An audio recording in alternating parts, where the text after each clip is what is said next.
ইসলামের বিরুদ্ধে আইন হয় সংসদে। উলামায়ে কেরাম রাত দিন তৌহিদি জনতা রাস্তাঘাটে আন্দোলন করে।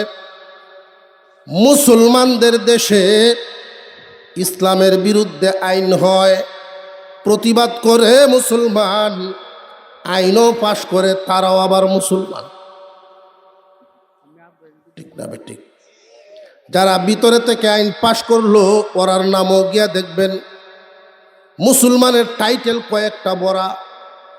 কুরবানির গরু আপনার চাইতে বড় দিকে কিনে। ঠিক না? ইসলামের বিরুদ্ধে আইন করে, ইসলামের বিরুদ্ধে আন্দোলন করে যারা, তারাও মুসলমান।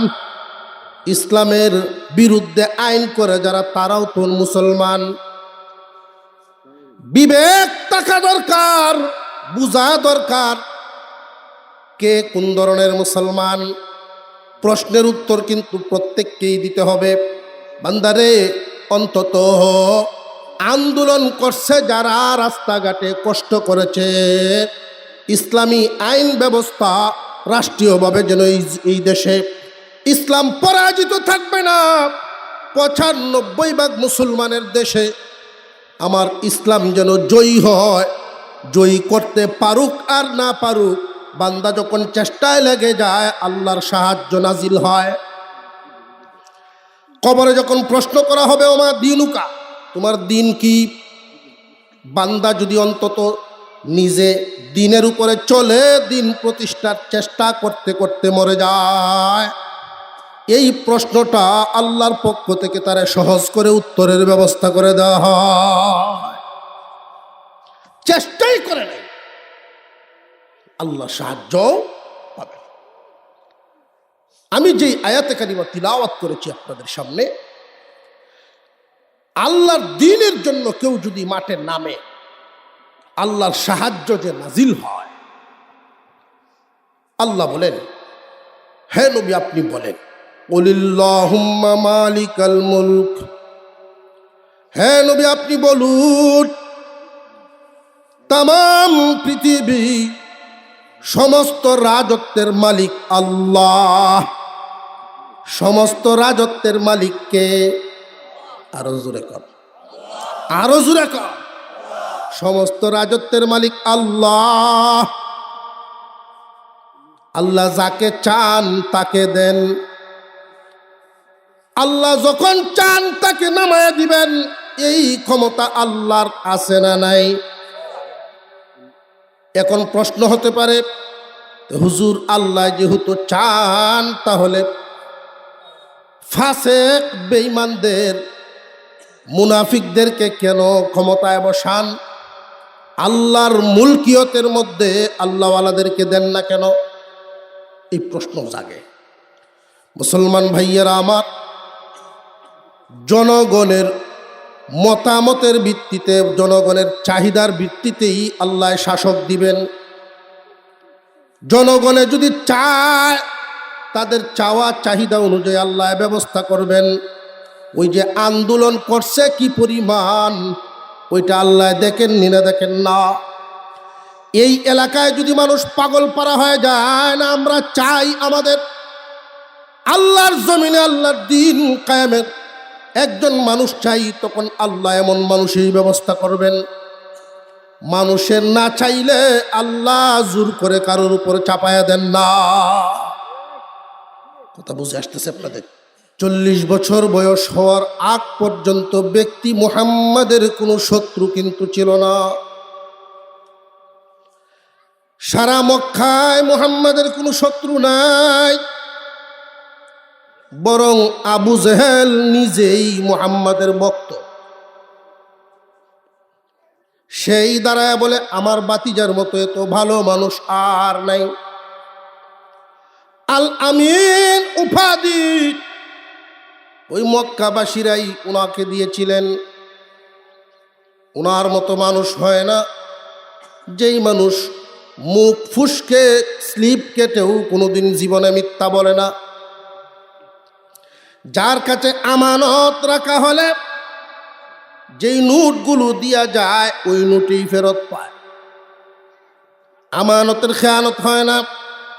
মানুষের কল্যাণে সব সময় দাঁড়ায় থাকতেন।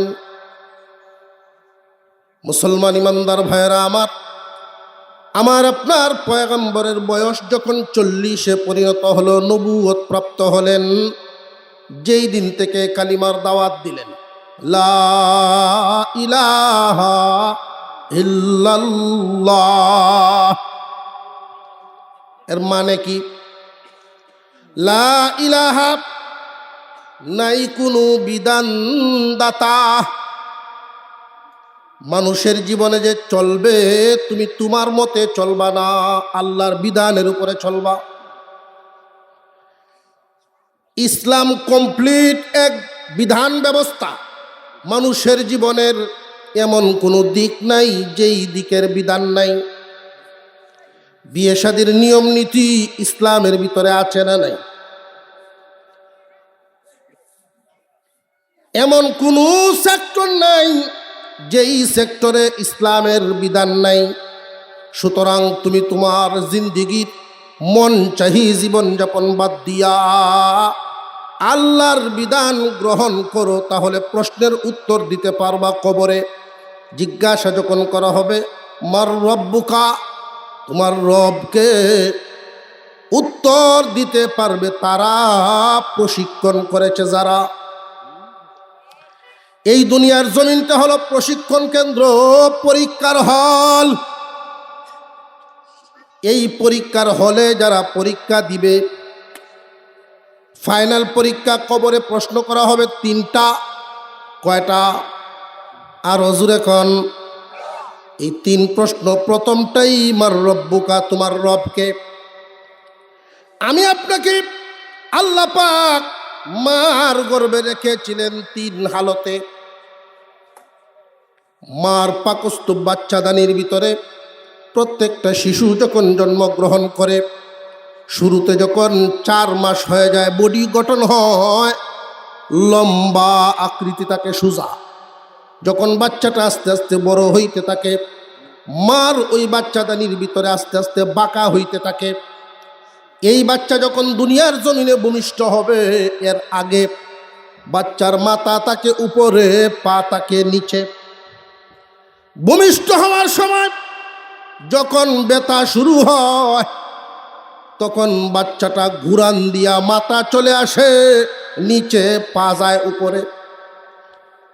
বাচ্চার মাথা আসে আগে, সেজদার হালতে দুনিয়াতে ভূমিষ্ঠ হয়ে যায়।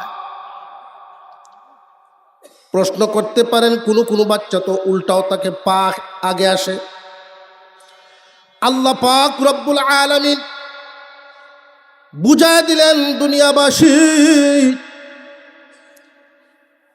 ওই কাজটা যে আমি আল্লাহর নিয়ন্ত্রণের মধ্যে, এটা বুঝায় দিলাম। আমি ইচ্ছা করলে উল্টায়াও রাখতে পারি, ইচ্ছা করলে ভাও করেও আনতে পারি। সব সময় যদি মাথায় আগে আসে, তাহলে বোঝা যাবে ওইটা ফিটিং করা কারোর কোনো হাত নাই, এক নিয়মেই চলবে। মহান আল্লাহ পাক রব্বুল আলামিন বুঝায় দিলেন, বান্দা তুমি কেমনে দুনিয়াতে আসছো? তুমি আসো নাই, আমি আল্লাহ আনছি। আল্লাহু আখরাজাকুম মিন বুতুনি উম্মাহাতিকুম লা তা'লামুনা শাইআ। আমি আল্লাহ বের করেছি মার পেট থেকে। এমন অবস্থায় তুমি আসছো, কোনো কিছু জানতাও না, চাইতেও জানো না, চলতেও জানো না, বলতেও জানো না। কিন্তু তোমার মার মনে এমন একটা দয়ার সুইচ আমি ফিট করে দিয়েছি, তোমার কান্নার আওয়াজ শুনলেই বুঝতে পারে তুমি কেন কান্দো, কি দায় না ব্যথায়। অথচ এই মেয়েটাই 1 বছর আগে অন্য কোনো শিশুর পেশাব পায়খানার সিটাও পছন্দ করতে পারত না। 1 বছরের ব্যবধানে আমি দয়া মায়ের সুইচ ফিট করে দিলাম তার অন্তরে। তোমাকে কুলে নিয়ে পেশাব পায়খানা সহ ভাত খাইতে পারে, তোমারে ফালায়া দেয় না। দিয়েছেন কে? আল্লাহ। মুসলমান ভাইয়েরা আমার, বুঝানোর উদ্দেশ্য হলো মার গর্ভে ছিলাম 3 হালতে। একটা হলো লম্বা, এরপরে বাঁকা, তারপরে সেজদার হালতে দুনিয়ায়। এই পৃথিবীর জমিনে 3 হালতেই রব শব্দটা জপাজপি করতে হবে। বালেগ হওয়ার আগ পর্যন্ত আল্লাহ বাধ্যতামূলক করেন নাই। বালেগ হওয়ার পর থেকে দৈনিক 5 বেলা আল্লাহর সামনে দাঁড়াইবা, রব নাম জপাজপি করবা 3 হালতে। দাঁড়ায়া সুদা অবস্থাও রবের নাম, রুকুতেও রবের নাম, সেজদায় গিয়াও রব নাম আছে না নাই? এই রব নামের জপাজপি দুনিয়াতে করবে যারা, কবরে প্রশ্নের উত্তর দিতে পারবে তারা। মার রব্বুকা, তোমার রবকে? রব্বি আল্লাহ। প্রথম প্রশ্নের উত্তর দিবে নামাজি যারা। শুধু নামাজ পড়লেন, প্রথম প্রশ্ন পাশ করলেন। এর দ্বিতীয় প্রশ্ন আরেকটা কি? ওমা দীনুকা, তোমার দিন কি? ও মুসলমান ইমানদার, আল্লাহ পাক রব্বুল আলামিন বান্দার উপরে তার সামর্থ্যের বাহিরে কিছু চাপায়া দেন না। বান্দা যদি নিজের সাধ্য অনুযায়ী চেষ্টা করে, বাকিটা পূরণ করে দেন আল্লাহ। দীনিয়াল ইসলাম, উত্তরটা দিতে পারবে তারা, ইসলামকে জীবন ব্যবস্থা বানাইছে যারা। দীনিয়াল ইসলাম, আমার নীতি আদর্শ হবে ইসলাম। অথচ ইসলাম এই মুসলমানদের 95% মুসলমানের দেশে ইসলাম কি জয়ী না পরাজিত? ইসলামের বিরুদ্ধে আইন হয় সংসদে, উলামায়ে কেরাম রাত দিন তৌহিদি জনতা রাস্তাঘাটে আন্দোলন করে। মুসলমানদের দেশে ইসলামের বিরুদ্ধে আইন হয়, প্রতিবাদ করে মুসলমান, আইনও পাশ করে, তারাও আবার মুসলমান। ঠিক না বেঠিক? যারা ভিতরে থেকে আইন পাশ করলো, ওরার নামও গিয়া দেখবেন মুসলমানের টাইটেল কয়েকটা বড়া। কুরবানির গরু আপনার চাইতে বড় দিকে কিনে। ঠিক না? ইসলামের বিরুদ্ধে আইন করে, ইসলামের বিরুদ্ধে আন্দোলন করে যারা, তারাও মুসলমান। ইসলামের বিরুদ্ধে আইন করে যারা, তারাও তো মুসলমান। বিবেক থাকা দরকার, বুঝা দরকার কে কোন ধরনের মুসলমান। প্রশ্নের উত্তর কিন্তু প্রত্যেককেই দিতে হবে। বান্দারে, অন্তত আন্দোলন করছে যারা, রাস্তাঘাটে কষ্ট করেছে, ইসলামী আইন ব্যবস্থা রাষ্ট্রীয়ভাবে যেন এই দেশে ইসলাম পরাজিত থাকবে না। 95% মুসলমানের দেশে আমার ইসলাম যেন জয়ী হয়। জয়ী করতে পারুক আর না পারুক, বান্দা যখন চেষ্টায় লেগে যায়, আল্লাহর সাহায্য নাজিল হয়। কবরে যখন প্রশ্ন করা হবে, ওমা দীনুকা, তোমার দিন কি? বান্দা যদি অন্তত নিজে দিনের উপরে চলে, দিন প্রতিষ্ঠার চেষ্টা করতে করতে মরে যায়, এই প্রশ্নটা আল্লাহর পক্ষ থেকে তারা সহজ করে উত্তরের ব্যবস্থা করে দেওয়া হয়। চেষ্টাই করে নাই, আল্লাহ সাহায্য পাবে। আমি যে আয়াতে কারিমা তিলাওয়াত করেছি আপনাদের সামনে, আল্লাহর দ্বীনের জন্য কেউ যদি মাঠে নামে, আল্লাহর সাহায্য যে নাজিল হয়। আল্লাহ বলেন, হে নবী আপনি বলেন, কুলিল্লাহুম্মা মালিকাল মুলক, হে নবী আপনি বলুন, তামাম পৃথিবী সমস্ত রাজত্বের মালিক আল্লাহ। সমস্ত রাজত্বের মালিককে? আরো জোরে কর, আরো জোরে কর। সমস্ত রাজত্বের মালিক আল্লাহ। আল্লাহ যাকে চান তাকে দেন, আল্লাহ যখন চান তাকে নামায়া দিবেন। এই ক্ষমতা আল্লাহর আছে না নাই? এখন প্রশ্ন হতে পারে, হুজুর আল্লাহ যেহেতু চান, তাহলে ফাসেক বেঈমানদের মুনাফিকদেরকে কেন ক্ষমতায় বসান? আল্লাহর মুলকিয়তের মধ্যে আল্লাহওয়ালাদেরকে দেন না কেন? এই প্রশ্ন জাগে। মুসলমান ভাইয়েরা আমার, জনগণের মতামতের ভিত্তিতে, জনগণের চাহিদার ভিত্তিতেই আল্লাহ শাসক দিবেন। জনগণে যদি চায়, তাদের চাওয়া চাহিদা অনুযায়ী আল্লাহ ব্যবস্থা করবেন। ওই যে আন্দোলন করছে কি পরিমাণ, ওইটা আল্লাহ দেখেননি না? দেখেন না? এই এলাকায় যদি মানুষ পাগল পারা হয়ে যায় না, আমরা চাই আমাদের আল্লাহর জমিনে আল্লাহর দ্বীন কায়েমের একজন মানুষ চাই, তখন আল্লাহ এমন মানুষের ব্যবস্থা করবেন। মানুষের না চাইলে আল্লাহ জোর করে কারোর উপর চাপায়া দেন না। কথা বুঝে আসতেছে আপনাদের? হুজুর সাল্লাল্লাহু আলাইহি ওয়াসাল্লামকে আল্লাহ বলেন, দোস্ত জানায় দেন সমস্ত মুলকের মালিককে, রাজত্বের মালিক আল্লাহ। আল্লাহ যাকে চান দান করেন, আল্লাহ যাকে চান মুহূর্তের ভিতরে তারে নামাইতে পারেন। এই ক্ষমতাও আল্লাহর আছে না নাই? হয়তো আপনাদের অনেকেরই প্রশ্ন জাগবে যে হুজুর, এত মজবুত সিংহাসন কেমনে দূরইব মুহূর্তে, যে এমন এক কথা বেরোইব, এক কথায় সিংহাসন যাইব। মুসলমান ভাইয়েরা আমার,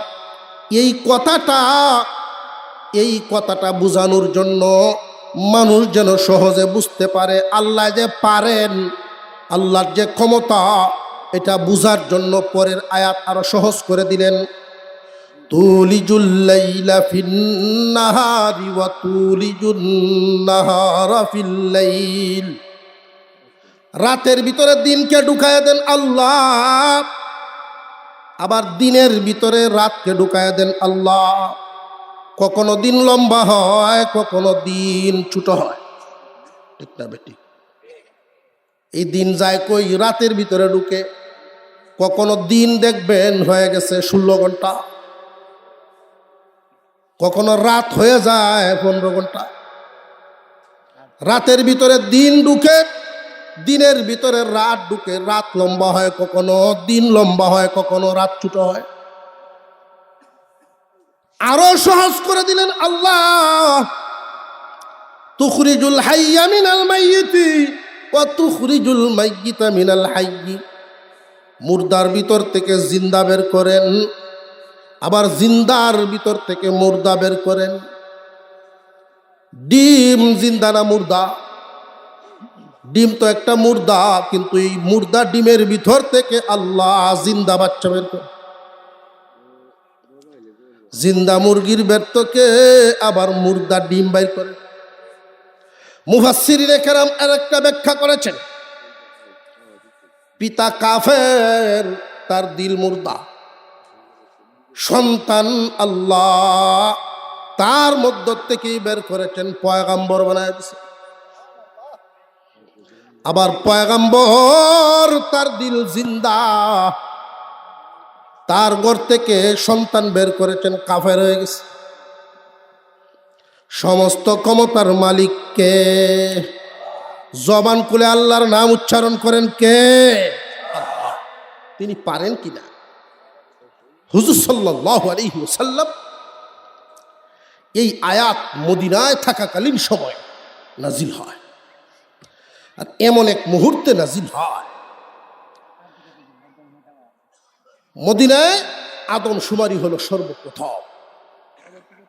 আদমশুমারি বুঝছেন? জনগণ গণনা। মুসলমানদের হিসাব করা হলো, ছোট বড় নারী পুরুষ সকলে মিলে 3000 মুসলমান। সারা মদিনায় কয় হাজার মুসলমান? 3000। একটু জবাব দেন যে আপনারা হুহা কইলে আমরা একটু ভালো লাগে। 3000 মুসলমান। হুজুর আকরাম সাল্লাল্লাহু আলাইহি ওয়াসাল্লামের কাছে খবর আসছে, মক্কায় মুসলমানদেরকে ধ্বংস করার জন্য চক্রান্তের মিটিং চলতেছে। ওই মিটিংটা ছিল অনেক বড় মিটিং, গুরুত্বপূর্ণ মিটিং। কোনো এক গোষ্ঠী এক গোত্রে মিটিং না, সারা মক্কার যত গোত্র আছে সব মিলছে, আশপাশের গোত্রগুলোকে আইনে একত্রিত করছে। বদরের যুদ্ধের পরের ঘটনা, কারণ বদরের যুদ্ধে মক্কা নগরীর বড় বড় আমির উমারা সব মারা গেছে। বদরের যুদ্ধে মুসলমানের সংখ্যা কম, কাফেরদের সংখ্যা বেশি, অস্ত্রও বেশি। এরপরেও মুসলমানদেরকে বিজয় করেছেন কে? তারা পরাজয় হইয়া, কেউর বাপ নাই, কেউর গোষ্ঠীর মাতবর নাই, রাগে গুসায় জ্বলতেছে তারা। একজন মুসলমানও দুনিয়াতে রাখা হবে না, সর্বোচ্চ চেষ্টা তারা করবে। কি পদ্ধতি নিল? যে আমরা সকলে মিলে ফান্ড তৈরি করি।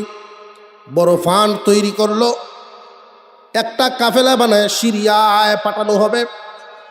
এই টাকা পয়সা যা ব্যবসা বাণিজ্যে যা উন্নতি হবে, সকলে মিলে সব একসাথে মিলে মদিনায় আমরা হামলা করব, এই অর্থ ব্যয় করব। একটা মুসলমানকেও জমিনে বাঁচতে দেওয়া হবে না, এমনকি মুহাম্মদ কেউ না। নাউযুবিল্লাহ। জিবরাইল আলাইহিস সালাম খবর নিয়ে আসলেন, ওগো আল্লাহর পয়গম্বর, ইসলামকে ধ্বংসের চক্রান্তের মিটিং হচ্ছে, আপনিও সাহাবীদেরকে নিয়ে পরামর্শে বসেন। চিন্তার কোনো কারণ নাই, চিন্তার কোনো কারণ নাই। আল্লাহ রব্বুল আলামিনের সাহায্য আছে যাদের সাথে, তাদের আবার চিন্তা কিসে? তবে আপনাদের তো চেষ্টা করতে হবে, আপনাদের চেষ্টা অনুযায়ী আল্লাহর সাহায্য। যার কুরবানি যত বড়, তার প্রতি আল্লাহর মেহেরবানিও তত বড়। শুধু ঘরের ভিতরে বসে দোয়া করলেই যথেষ্ট না। অনেক মানুষে প্রশ্ন করে, হুজুর কাবাগর আল্লাহর ঘর, ছোট ছোট পাখি দ্বারা হস্তি বাহিনীকে আল্লাহ ধ্বংস করে কাবাগর হেফাজত করলেন। বাবরি মসজিদ ভেঙে গেল, আল্লাহ তো হেফাজত করলেন না। বাবরি মসজিদকে আল্লাহ হেফাজত করলেন না কেন? যে তখনকার সময়ে যারা কাবাগর দেখাশোনা করতেন, তাদের ক্ষমতা ছিল না যুদ্ধ করার, হস্তি বাহিনীর মোকাবেলা করার মতো সামর্থ্যই ছিল না। মাত্র ২৫০০ মানুষ, বিশাল হস্তি বাহিনী, একটা শিশুও জিন্দা থাকতে পারত না মক্কায়। আল্লাহ জানেননি না জানেন না যে এদের সামর্থ্য নাই, এদের সামর্থ্যই নাই। এই জন্য আল্লাহ সাহায্য করেছেন, হেফাজত করেছেন। কিন্তু বাবরি মসজিদ যখন ভাঙ্গা হয়, তাম পৃথিবী জুড়ে এত পরিমাণ মুসলমান, আদম আলাইহিস সালাম থেকে নিয়ে অদ্যাবধি পর্যন্ত ইতিহাসে এত বেশি মুসলমান দুনিয়ায় কখনো ছিল না। বেশি মুসলমান থাকার পরেও আল্লাহ সাহায্য কেন করবেন? তোমরারই তো রক্ষা করার নিয়ত নাই। তোমাদের যদি নিয়ত থাকতো তাহলে হিম্মত দেখাইতা, তোমাদের যার কাছে যা আছে তা নিয়ে যদি বের হয়ে যাইতা, তখন আল্লাহর সাহায্য পাইতা। কথা বুঝে আসতেছে আপনাদের? হুজুর আকরাম সাল্লাল্লাহু আলাইহি ওয়াসাল্লাম সাহাবীদেরকে ডাকলেন। চক্রান্ত শুরু হয়ে গেছে মক্কায়। এমন এক নকশা তারা এঁকেছে, মদিনায় যে হামলাটা করবে। যারা ওইখানে সফর করেছেন তারা দেখছেন, মদিনা শহর চতুর্দিকে পাহাড়ে ঘেরা, উহুদ পাহাড়, চতুর্দিকে পাহাড়ে ঘেরা একটা শহর। একদিকে বিশাল বিস্তৃত খেজুর বাগান, এক রাস্তা মাত্র খোলা এক সাইড, চতুর্দিকে পাহাড়। মক্কার কাফেররা সিদ্ধান্ত নিয়েছে মদিনার ভিতরে ঢুকবে, এই পাহাড়ি বেষ্টনের ভিতরে ঢুকবে, ঢুকে মদিনা শহরে হামলাটা করবে। চতুর্দিক থেকে যদি আমরা হামলা করি, কয় দিক দিয়ে ফিরাইব, সুতরাং তারা আমাদের হাত থেকে বাঁচতে পারবে না। সিদ্ধান্ত নিয়ে নিল তারা। আল্লাহর পয়গম্বর সাহাবীদেরকে ডাকলেন, মুরব্বী বুদ্ধিমান সিনিয়র সাহাবীদেরকে নিয়ে বসছেন, এক একজন মতামত দেওয়া শুরু করলেন। নবীজি সাল্লাল্লাহু আলাইহি ওয়াসাল্লামের চেহারা মুবারকে চিন্তার ছাপ। হযরত উমর রাদিয়াল্লাহু আনহু আল্লাহর পয়গম্বরের পাশে এসে দাঁড়ালেন। ওগো নবীজি, আপনার চেহারা মলিন সহ্য হয় না। আমি খাত্তাবের ছেলে উমর, এক ফুটা রক্ত থাকতেও কোনো কাফেরকে মদিনায় ঢুকতে দিব না। হযরত আলী রাদিয়াল্লাহু তাআলা আনহু আসলেন। ওগো নবীজি, আপনি না আমাকে বলেছেন আল্লাহর বিজয়ী বাঘ, আসাদুল্লাহিল গালিব, আল্লাহর বিজয়ী বাঘ বলেছেন, বাঘের সামনে শেয়ালরা আসে না। চিন্তার কারণ নেই, নবীজি শুনতেছেন তাদের ঈমানদীপ্ত কথা। এমনি একজন মুরব্বী সাহাবী দাঁড়াইছেন। এমন মুরব্বী ইসলাম গ্রহণ করেছেন যখন উনার বয়স ছিল 120 বছর। আপনারা লড়া না, 120 কোনো বিষয়ই না, 120 কোনো ব্যাপারই না। বোঝা যাইতেছে 120 বছরের সময় উনি ইসলাম গ্রহণই করছেন। আমরা 3 জন লাগতো না জোড়া দিলে। উনার নাম সালমান ফার্সি রাদিয়াল্লাহু আনহু। উনি দাঁড়াইলেন, ওগো নবীজি, আমাকে যদি একটু মতামত দেওয়ার অনুমতি দিতেন, কথা বলতাম। আল্লাহর রাসূল বলেন, দাঁড়ান। বলেন, মুরব্বীকে মূল্যায়ন করা ইসলামের একটা আদর্শ। এখনকার যুবকেরা যদিও এটা ভুলে গেছে, বড়দেরকে সম্মান, মুরব্বীদেরকে সম্মান জানাইলে তাদের অন্তর খুশি হয়, আর এই খুশিটাই তোমার দোয়া।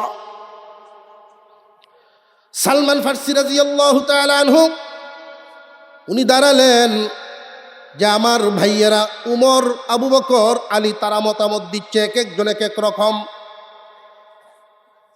আমি রুম এবং পারস্যের অনেক যুদ্ধ নিজের চোখে দেখেছি নবীজি, এবং আমার এই ভাইদের সবার আগে সূর্যের আলো আমি দেখছি। বয়স আমার বেশি, আমি আমার অভিজ্ঞতার থেকে একটা পরামর্শ দেই। পরামর্শটা হলো, এদের মোকাবেলায় যদি যুদ্ধ করতে হয় তাহলে আমাদের কৌশল অবলম্বন করতে হবে। কি কৌশল? মদিনার বাহিরে আমরা চলে যাব। মদিনার ভিতরে যদি আমরা কোনো গাড়ি আর ওদেরকে মদিনার ওই পাহাড়ি বেষ্টনীর ভিতরে ঢুকার সুযোগ দেই, কয় দিক দিয়ে ফিরাইবেন? এই মেষগাঁওয়ের চতুর্দিক থেকে যদি শত্রুরা হামলা করে, কয় দিক দিয়ে মোকাবেলা করবেন? বরং এর চাইতে মদিনা শহর থেকে আমরা 3 মাইল বেরিয়ে যাব, 3 মাইল দূরে চলে যাব। ওইখানে গিয়া একটা সাইড কুলা, 3 দিক দিয়া পাহাড়, ওইখানে একটা খাল খনন করে ফেলবো। খালটা হবে এমন, একজনের লাফ দিয়ে যেন পার হতে না পারে, আর নিচে পড়লে উঠতেও না পারে। ছোট ছোট রাস্তা রাখবো যেন আমরা আসা যাওয়া করতে পারি। এই ছোট রাস্তা দিয়া তারা যদি আমাদের এই শহরে ঢুকতে চায়, আমরা সংখ্যায় কম হলেও মোকাবেলা করতে পারবো। এই গ্রামের চতুর্দিকে যদি নদী থাকে, 2-3টা ব্রিজ, 10 জনেই 5000 রেভিরানি সম্ভব। ঠিক না বে ঠিক? নবীজি সাল্লাল্লাহু আলাইহি ওয়াসাল্লাম নকশা এঁকে দিলেন এবং মুরব্বির কথাটা খুব কানে নিলেন। আল্লাহর রাসূল সাল্লাল্লাহু আলাইহি ওয়াসাল্লাম পরের দিন সব মুসলমানদেরকে ডাকলেন মসজিদে নববীর সামনে, সব হাজির হয়ে যাও। নারী পুরুষ সব হাজির হয়ে গেলেন। রাসূল বলেন, ইসলামকে দাফন করার জন্য ষড়যন্ত্র চলছে।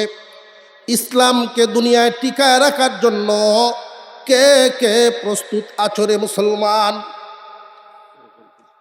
ওই দিন মুসলমানেরা সব হাত উঠাইছে। কেন প্রতিশ্রুতি নিলেন? তার কারণ হলো, প্রতিশ্রুতি নেওয়ার কারণ, সময়টা ঝুঁকিপূর্ণ সময়, ব্যস্ততার সময়। এই যে ধান কাটতেছি আমরা, ধান ফাঁক না, 1 সপ্তাহ আগে সোনালি ছিল পোড়া হাওর, ঠিক না বেটি? এই মুহূর্তে যদি কোনো গৃহস্থে গিয়া কেউ দাওয়াত দেয় যে ভাই আল্লাহর হস্তে 3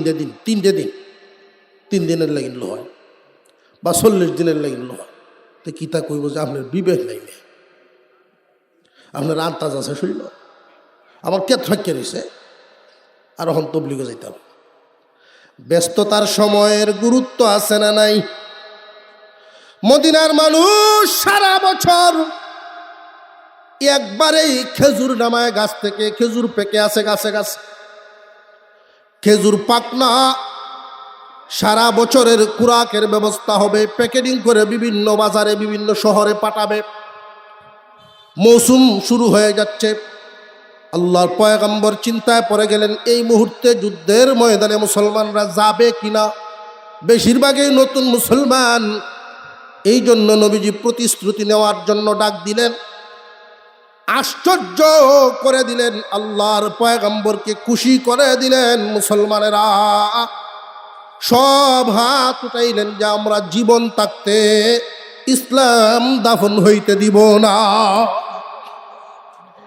নবীজি তাকায় দেখেন পিছনে একজন মহিলা একটা বাচ্চা কুলে নিয়ে একটা হাত উপরে উঠাইছেন, আর একটা হাত বাচ্চার হাতটায় ধরে বাচ্চার হাতটা উঠায় রাখছে। ওনারা জিজ্ঞাসা করলেন, মাগো এই বাচ্চার হাত আপনি উপরে উঠায় কি বুঝাইলেন? মহিলা চোখের পানি ছেড়ে দিয়া বলে, হুজুর আমি তো যতদিন জিন্দা আছি থাকবই, আমার বাচ্চার উপর ওসিয়ত থাকবে ইসলামের জন্য যেন জীবন কুরবানি করে দেয়। আজান হয়ে গেছে। হুজুর সাল্লাল্লাহু আলাইহি ওয়াসাল্লাম ঘোষণা করলেন 3000 সবাই যুদ্ধে যেতে হবে। 3000-এর মধ্যে নারী পুরুষ বৃদ্ধ কিছু জওয়ান, 2000 মুসলমান মদিনায় থাকো, আর 1000 যুদ্ধে চলো। 2000 যারা মদিনায় থাকবা তারা খেয়াল রাখবা, যারা যুদ্ধে যাবে তাদের খেজুরগুলো তোমরা পাইয়ে দিও, নিজেদের কাজও তোমরা করবা, তাদের কাজটাও তোমরা করে দিও। এতে করে যুদ্ধে গেলে যে সওয়াব ওটা তোমরা পাইয়ে যাবে। কথা বুঝে আসতেছে আপনাদের? 1000 মুসলমান যুদ্ধের ময়দানে গেলেন, 2000 মুসলমান মদিনায় থাকলেন। এই 1000 মুসলমান 15 হাত প্রশস্ত 10 হাত গভীর একটা খাল খননের কাজে লাগায় দিলেন। 1 মাইল লম্বা হবে খালটা, প্রতি 10 জনের বন্টনে 40 হাত, প্রতি 10 জনের বন্টনে 40 হাত মাটি খনন, খাল খনন শুরু হয়ে গেল। খুব অভাবের সময়, না খায়া মাটি কাটার কাজ, সময়টা বড় অভাব, কাজটা বড় কঠিন। কোন সাহাবী কোমর সোজা করতে পারেন না, এরপরেও দিন টিকায় রাখতে হবে জমি। বিধান ঠিক থাকলে মানব সভ্যতা ঠিক থাকবে। আমি না থাকলাম, বিধান যেন দুনিয়াতে থাকে, এই প্রচেষ্টা 3 দিন পার করে ফেলছেন। এক সাহাবী নবীজির সামনে গিয়া বলেন, হুজুর আমি আর দাঁড়াতে পারছি না, একটু খাবারের ব্যবস্থা হইল। দেখুন পেটে পাথর দিয়ে চাপ দিয়ে রাখছি, দেখবেন বেশি খিদা লাগলে যদি কোমরে শক্ত করে বাঁধেন তাহলে সামান্য সময়ের জন্য ক্ষুধা নিবারণ হয়, একটু লাঘব হয়। তখনকার প্রচলন ছিল পাথর দিয়ে চাপ দিয়ে রাখত। ওই সাহাবী যখন নবীজির সামনে তার পেট উদাম করে দেখলেন, কাপড় উঠাইয়া পাথরের চাপ দেওয়া, নবীজিকে দেখাচ্ছেন, হুজুর খাবারের ব্যবস্থা হইত। আল্লাহর রসুল সাহাবীকে দেখালেন নবীজির পেটে 2টা পাথরের চাপ দেওয়া। এই দৃশ্য আরেকজন দেখছেন, জাবের রাদিয়াল্লাহু আনহু। নবীজিকে বললেন, হুজুর আমাকে একটু অনুমতি দিবেন, আমি বাড়ির যেতাম। রসুল অনুমতি দিলেন। একদম বাড়িতে গিয়া গাটা সামন থেকে ডাকতেছেন, বিবি বিবি করে চিল্লাইতেছে। দৌড়ায় উঠছেন, কি হয়েছে? যে দেখো গড়ে কি আছে, তাড়াতাড়ি তালাশ করো। রসুলের পেটে পাথর বাঁধা, আমার ঘরে যদি খাবার থাকে। অনেকগুলো পাতিল খুঁজছে কাটছে, আটা 3 কেজির মতো পাওয়া গেছে। উনি শুকরিয়া আদায় করছেন যে খিচুড়ি হইলেও তো পাকায় দিতাম না। বিবি বলতেছেন যে দেখেন, বিশ্ব নবী কোন ওয়ার্ডের মেম্বার না, বিশ্ব নবী আমার বাড়িতে খাবে, শুধু আটার খিচুড়ি কেমনে হয়? আমার একটা ছাগলের বাচ্চা আছে, আমি ওইটা দিয়ে দিলাম। মহিলা দিয়ে দিলেন। তাহলে দাওয়াতটা কিভাবে দেওয়া যায়? স্বামী স্ত্রী 2 জন পরামর্শ করলেন। নবীজির কাছে গিয়া আগে আমরা 3 কেজি আটা, একটা ছাগলের বাচ্চা আছে, এটা করবেন, এরপরে দাওয়াত দিবেন। শুধু দাওয়াত দিয়ে দিলে হুজুরের সাথে যদি 10 জন নিয়ে আসেন, তখন তো লজ্জায় পড়ে যাব। আল্লাহ রসুলের কাছে এইভাবেই বলা হয়েছে, হুজুর আমার ঘরে 3 কেজি আটা, একটা ছাগলের বাচ্চা আছে, আপনার দাওয়াত, সাথে যদি কাউরে নিতে চান আপনার ইচ্ছা।